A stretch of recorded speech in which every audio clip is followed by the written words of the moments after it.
Hey everyone, thank you for your hundreds, over 200 comments on my last video about why I returned to the US after living 15 years abroad in the Caribbean. It's amazing how many people identified with a lot of what I said. I'm so happy that many of you also found it helpful. And there's just a gold mine of advice in the comments, by the way. So I'm really grateful that a lot of people are going to find those comments, because I found myself nodding so many times. I even pinned one comment to the top. And you're going to want to stick around to the end of this video because I'm going to address some of the questions. Today, though, I'm going to dig further, but also zoom out a bit and share with you 5 key principles that I've used over the years to adapt culturally to places. Did you know that more than 65% of expats say that cultural adaptation is the most difficult part of their move, and that's what they struggle with the most? I'm not surprised. I've dealt with all forms of culture shock and difficulties related to cultural immersion over the years, and I think because I have a lifetime of experience living abroad, from when I was young to all the way to now, that I've found ways to quickly adapt. But it wasn't like that immediately. It was a process. And so I really thought about it, sat down and thought about what are some of the values that I hang on to that I think will be useful for you, and that if you have this insight, you're going to be okay. Mindset is everything. And I know that's going to sound woo-woo to some people, but it's true. Your mindset is critical when you move to a new environment. You have to go out thinking that you're going to have great experiences, that most people are good, and when you think that way, you're going to attract the right kind of people too. Now, that doesn't mean you're not going to attract some idiots along the way. They are everywhere, sorry to say. But it really just means that you should trust that you're there for a reason, that you're going to grow personally, and you're going to learn from all of the encounters that you have. Now, my experience has been that most people that I've encountered abroad are good. Most strangers are kind. It's true. It is true, and no one can convince me otherwise. I have a lifetime of living abroad, and that has been my experience.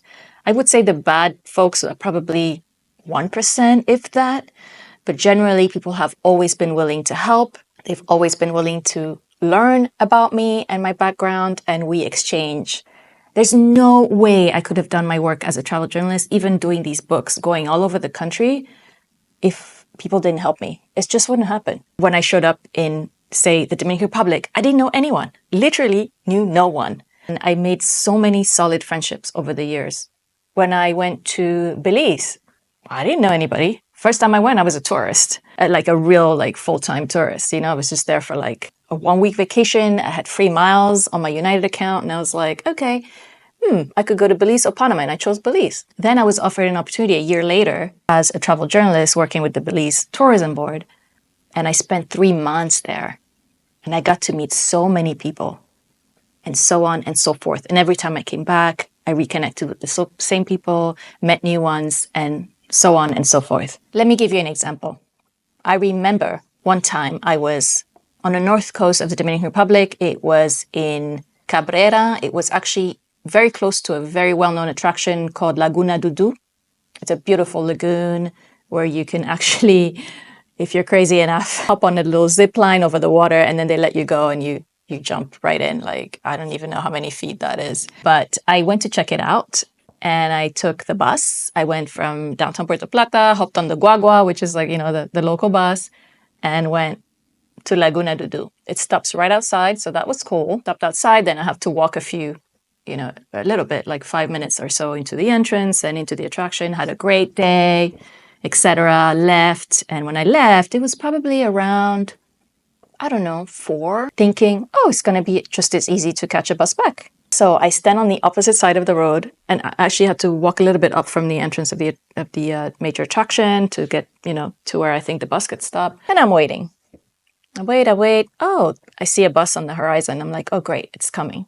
So usually in the Dominican Republic, there's all sorts of gestures when you're pulling a bus over. So I'm like this, saying yeah, I'm going this way. And it's getting near me, and it just passes me. And I'm like, what the hell? Okay. Weird. Maybe it's full. I don't know, I decide to wait. I wait. Another one's coming.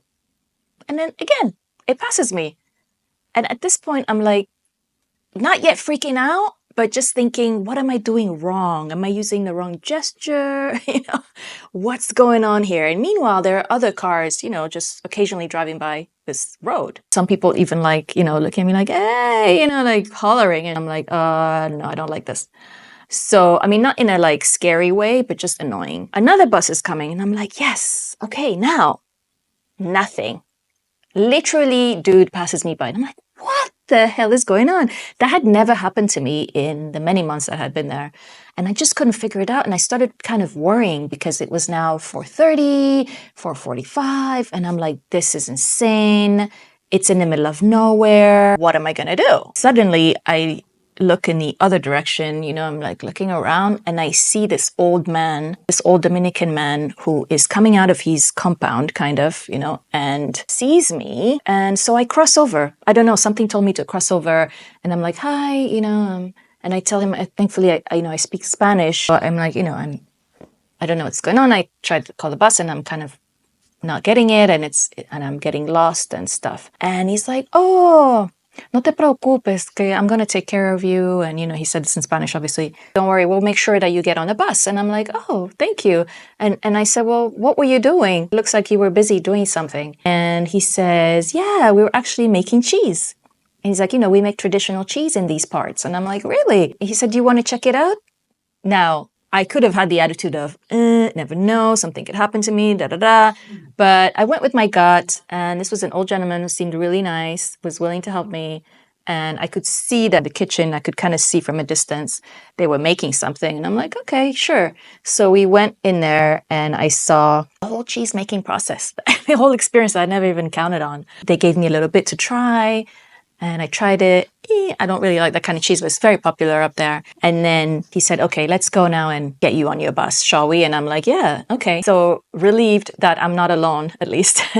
We walked to the side of the road, backed across the street, and then we see a bus coming. And I'm like, okay, now let's see what happens. And wouldn't you know, that bus stopped. I mean, that's never happened to me before.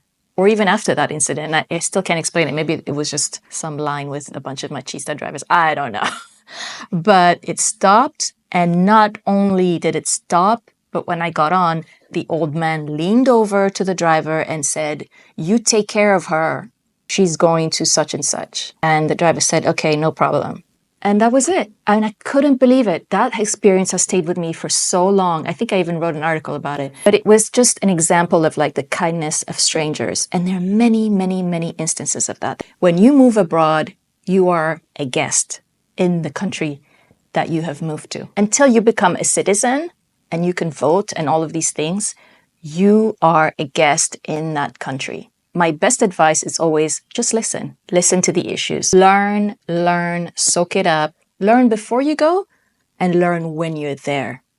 You have to understand that going abroad is not the time to compare the place with where you used to live. It's not a time to criticize based on what you know. You can just forget everything that you learned from your home country because it just doesn't apply overseas. Not necessarily.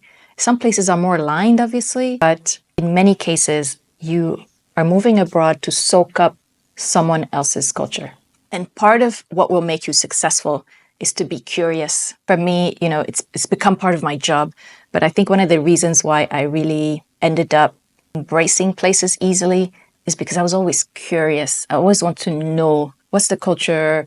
Why do you do this? And, oh, look at that festival. Let me go and see what it's about. It's about embracing and being open to new things. One of the things that is very difficult abroad is culture shock.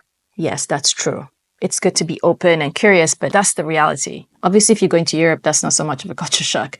But it depends where in Europe. Let me tell you about the time that I went to Ethiopia for the first time. So I'm originally from Ethiopia, and I know that's a question that a lot of people have asked. I was born in Ethiopia. My parents are both from Ethiopia, very old school Ethiopians. We grew up in the culture at home, but I grew up outside of Ethiopia. So even though I was born there, I left when I was not even a year old.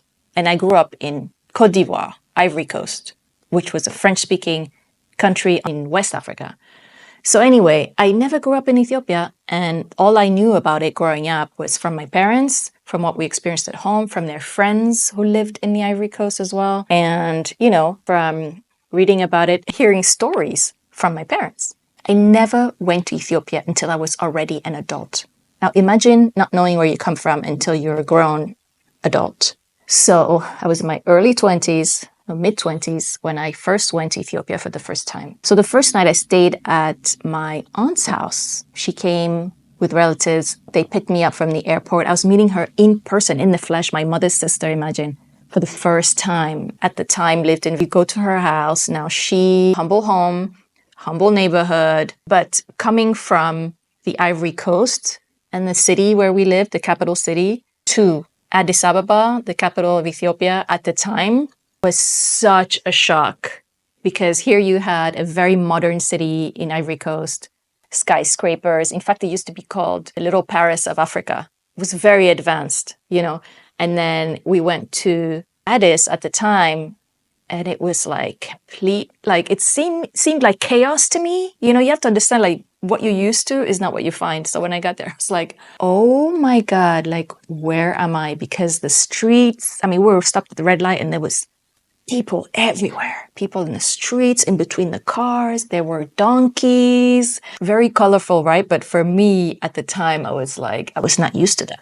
Then we get to my aunt's house, and granted, it was evening, so I couldn't really see very well, but I could tell that it was kind of like a quiet neighborhood, but it was not the kind of place I would just go out and walk around by myself. I mean, let me tell you, that first night was such a shock to my system. She showed me my room and it was all good or whatever, but then after I closed the door and I was in my bed, I started crying. I was crying. I was just felt very, I can't really describe it. I think it was a mix of the emotion of like being in my country for the first time, where I was born, seeing people who looked like me everywhere.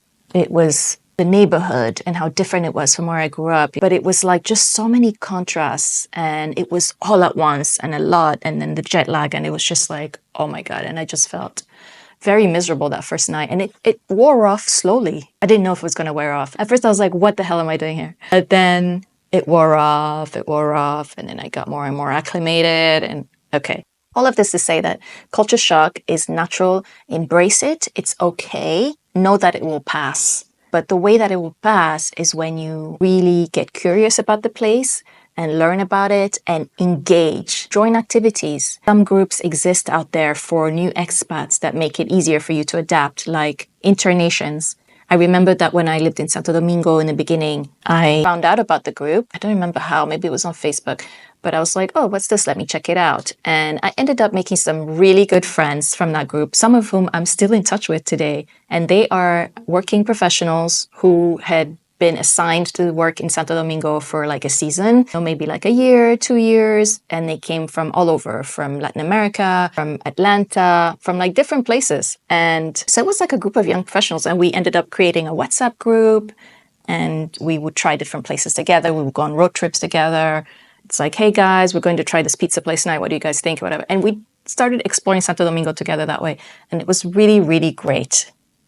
I loved it. It was wonderful. And internations exist in many countries around the world. So you want to look them up. But now, now there's so many other groups. They didn't exist at the time when I was an expat. It's easy to find them online. So I would recommend joining those groups and making friends that way if you feel like you need that to acclimate. Learn the language. I can't tell you how important it is to learn language.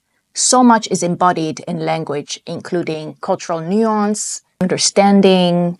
Adaptation depends a lot on language when you move to a country where English is not the first language. It's a great, great way to grow as a person. It's a great way to immerse, but also just have an appreciation, for the places that you live in. If you're moving to a Spanish-speaking country in South America and they have their own, ways of saying things, they have their own colloquialisms, they have their own Spanish accents and phrases. You have to learn those things because it'll really impact the quality of your life, or otherwise you'll feel super frustrated. So for example, in the Dominican Republic, if they say, sí, ahorita, right? Ahorita means like, yeah, it sounds like it's right now, but it's not. It means like at some point in the distant future, whenever I decide, right? There's lots of little cultural nuances like that. You get on the bus in the DR and you're like, buenos dias, Like, good morning, and everyone, and some people will respond. Actually, most often somebody will respond. When you need something, you don't necessarily jump into what you need. You have to like make conversation, make small talk, be nice, and then say, hey, you know what? I need this and this. And then you're more likely to get it. So it's like the more you study about the place that you're going to go to, the easier it gets. Here's another tip, by the way. If you want to find it easier to immerse and to connect culturally, you can also start out with an Airbnb stay, but like rent a room that has a family that lives on site, a local family, right? I remember I did this once as well. I was too scared to go to the market by myself because the language and then like the rapid fire talk, and I wouldn't know how to order stuff. I didn't know the names of the fruits because they're all different.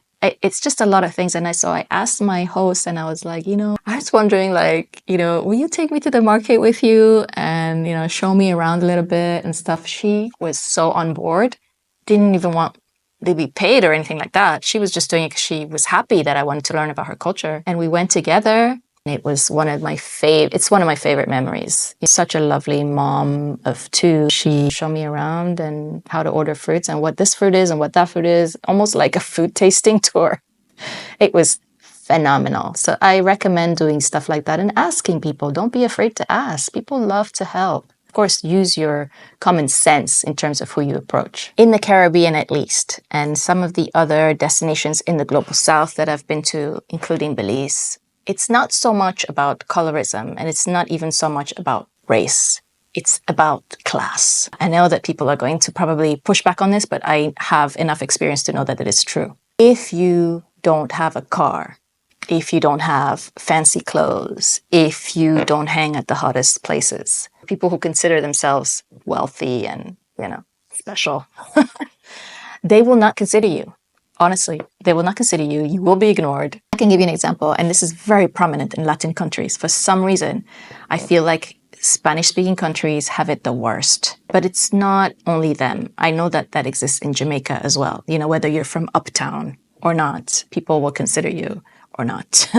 So, for example, I remember in Santo Domingo, we wanted to move out of the colonial zone and get an apartment in another neighborhood that was more like middle-class Dominican neighborhood. Nice, decent, not like upscale or anything, but just a traditional old-fashioned community with, apartments, blocks of small, like townhome type of places. And the realtor was like, okay, ask us a couple questions about what we do and whatnot. And he was like, okay, yeah, we're going to send you the application. It should be fine. We didn't hear from him. So we're like, oh, what's going on? And he's like, oh, sorry, but someone else had already spoken for the apartment and they called and they already made the deposit. We're like, well, that's weird because why didn't he say that before? Okay, so that was the first red flag. Then we contacted a friend of ours. We're sharing with them the apartment search and the wife said, oh, a friend of mine has an apartment that she's renting and let me call and find out. And actually it was going to be not even on the side of Santo Domingo that we wanted. It was going to be in Santo Domingo Este, which is like across the bridge on the east side. It's okay. I wasn't crazy about it, but it seemed like a decent enough complex and it was close to transportation, also close to the Colonial City side. We go see the place. It's pretty large. We were like, okay, let's consider it because we'd be saving quite a bit. And the owner, would be living in the building next to that because she had another apartment there. But you could tell that she was like this, middle class Dominican. She's my color, by the way. And her husband too. And you could tell that they were a bit special about, acting special about their place and whatever. And we're like, okay. They asked us where we're from. They asked me where I was from. So the way that it works is that they put you in touch with the lawyer. You have a lawyer who handles the paperwork, etc. Okay. So the lawyer texts my husband and to this day, I really can't believe it, but she was just like straight up, no hello, how are you doing? No. She was like, so what do you do for work? And so he's reading this and he's like, and I'm like, what's going on? He's like, look at this. Oh, wow. Like, just like that? Like, what the hell? Like, that's so unprofessional. Why doesn't she just send the application form and then we can give all the details, right? No, she's like, ¿Usted qué hace? That's how she said it in Spanish, like in the Dominican Spanish. And we're like, this is a lawyer? Like, wow. So, but we immediately understood that she was just this snooty, middle-class Dominican that, by the way, also looked like me. She doubted that we had the funds. I mean, I really don't know why. We didn't go there looking crazy. I don't know. It's like there's this assumption that if you don't show up in a car, a nice car, any car of your own, if you don't own a place, then you are destitute and they don't want to rent to you. That's just the truth, honestly. And I think that's also what happened with the first apartment, was that the guy saw us show up in an Uber and thought, these kids don't have a car. Like, nah. In fact, I mean, I owned a home in Maryland. I sold it. I sold all my things when I went abroad to be a journalist. And so material things like don't mean much to me. I've learned that material does not bring you happiness. I've learned that it only bogs you down. I've learned that it is nice to have, but it's not a must-have. And there are many more things in life that are important. But that's not necessarily the thinking overseas. So you have to remember that. Material stuff and money is valued greatly. And sure, it makes your life easier. But I think that the ones who have the money are like this, and the ones that don't have it are like... Anyway, that was just my experience with classism. You can throw all the colorism, racism. Every time I mention the DR, people are in the comments about that. But listen, that was not my experience. This is the truth of what I experienced was classism. I'm not denying anyone else's experience. That's fine. If that's what you experienced, it is what it is. And you have to remember why. Like, the history of Santo Domingo is very deep. I mean, that's where slavery started, right? In the Dominican Republic. And by the way, that was one of the first countries where slavery took place and where the Spanish brought enslaved Africans. And there was a lot of resistance. There's a very long history of resistance as well in the DR that no one talks about. Except if you dig enough to learn about the culture, remember I said before? And go to the museums and talk to people and visit some of the sugar plantations that do exist, by the way, just outside of Santo Domingo. So remember what I said about this. You are going to encounter some form of that, whether it's classism, etc. In other places around the world. It exists everywhere. And like many people said in the comments of my previous video, if you didn't watch it, there's a link in the comments. There's good and bad in every destination that you can think of. Build your relationships slowly. Embrace that it's going to take time. Just like at home, you wouldn't jump into friendships with just anybody. The same goes abroad. When you choose a place to live, make sure that it's a place that has the kind of activities that would attract the kind of friends that you would want to have. Because the more you're around the kind of things that you like, the more you'll also make friends that like the same things and connect on a deeper level and be happier. I had days when I was extremely lonely in Jamaica. That's the truth. I love Jamaica, but there were also many moments when I felt like I was completely out of place in the town that I lived in, not in other parts, in the town that I lived in. I realize now that it was actually the environment. So you have to be careful because your environment will influence how you feel. It will influence your mental health. It'll influence your happiness levels. And if something doesn't fit and you feel that way, you should just leave. Ultimately, I did. I switched and I went to Belize. I was so much happier in Belize. It was exactly the kind of place that I loved. It had a lot of nature, hiking, culture, lots of cultural festivals, you know, everything from Afro-Amerindian Garifuna to Mayan to Spanish-speaking, mestizo. And it was just very diverse. It was the kind of thing that I loved. And so I found a lot of activities, a lot of fun, a lot of things to do. And I found people who were also aligned with that kind of stuff. So it's very important to think about that when you're moving abroad. Don't think that just because it's beachy, tropical, you're going to be happy. You have to think about, what are my days going to look like in terms of leisure? What are my days going to look like in terms of things to do? What do I want my life to be centered around? And just remember, your story is always evolving. Just like life evolves, change is inevitable. Your story will keep evolving. So don't feel bad. If a place doesn't work, switch, go to another. If you want to go home, that's okay too. Life is about growth, growth, and growth. And I have grown so much over a lifetime of living abroad. I love it. I do. But I'm also okay with being where I am now because my priorities are here right now. I want to be close to my dad. I want to be close to my family. And I'm okay with it. It's a change that I needed. So you have to think about that for you as well and not judge people's decisions. Okay, guys, I hope this was super helpful for you. If it was, let me know in the comments. And now I'm going to turn to some of the questions from the previous video, like I promised. I loved my time in Belize. I think that it is a fascinating little country. Would I retire there? Probably not, because I think it's actually quite expensive compared to other places. And I just didn't see myself paying that kind of money, which would be pretty similar to here when it comes to like kind of housing that I want. I remember when I lived in Kikoker Island, which is quite touristy, but also I love it there. Very laid back. It was about $650, $700 for a really basic one bedroom, like not even like nice amenities. The food is also expensive when it's imported. That's my brief take. I hope that helps. I've traveled so much in my lifetime that I have no problem getting up and adapting. I have, like I said, sold my house, sold my things, stored them, whatever, done what I had to do to move abroad before. It's not new. So where would I go? And this is definitely something I think of as well, because in life you have to always have a plan B. That's always been my approach.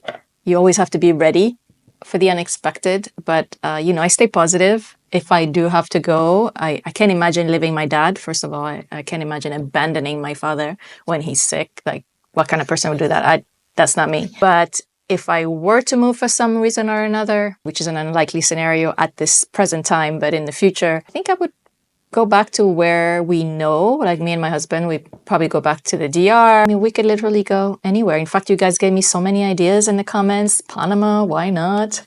Maybe Costa Rica, I'm not sure. I'm not worried about it, to be honest. Even the hair was a whole journey, trust me. I used to have like really long hair, would relax it, and then I gave up the relaxer, chopped it all off. Then I went back to it, then like back. I mean, it was just like living abroad. It's just been a process. Thank you all for being here. If you found this video helpful, let me know what is your favorite from this video and what is the tip or the approach that you take when you're abroad that has helped you overcome challenges. What is the biggest challenge you've had? Just share it all. I thank you for being here. I also have a surprise announcement for next Sunday. We're going to have a special guest here who's going to talk to us about traveling and living on the African continent. He's been to almost every country there and knows it inside out. He's in tourism, but he also works there. So stay tuned. Bye guys. Make sure you subscribe and like the video to let me know. And I'll see you soon.